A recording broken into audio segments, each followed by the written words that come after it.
Pour beaucoup, les mots cancer chez l'enfant suscitent des images de douleur, d'effets secondaires aux traitements sévères et d'incertitudes. Mais que savons-nous réellement du cancer chez l'enfant ? Le cancer chez l'enfant, on n'en parle pas beaucoup, malheureusement, parce que les cas ne sont pas très nombreux. C'est entre 1 et 2% de tous les cancers. Une maladie qui est très pénible. Les traitements sont longs, sont compliqués. Il y a beaucoup d'effets secondaires. Il y a une grande souffrance autour de tout ça.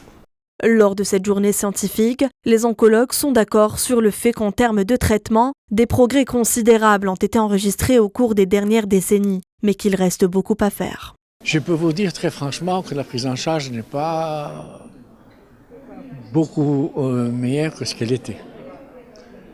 Les moyens sont présents. Les idées sont là. La coordination n'existe pas.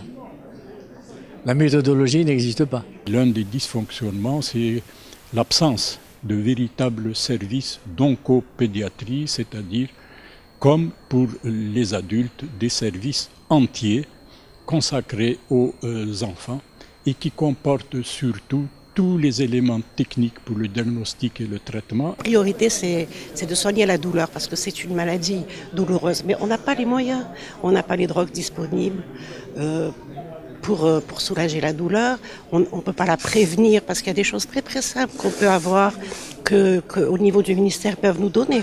Les spécialistes se sont penchés sur la maladie de Hodgkin ou lymphome hodgkinien, un cancer du système lymphatique au taux de guérison relativement élevé. C'est une journée qui est dédiée à l'oncologie pédiatrique.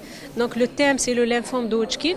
Donc c'est une maladie qui est guérissable. Un cancer chez un enfant est toujours un drame familial et humain, nécessitant une prise en charge spécifique. Il est donc important que l'État y mette les moyens nécessaires pour une meilleure prise en charge et atténuer leur souffrance.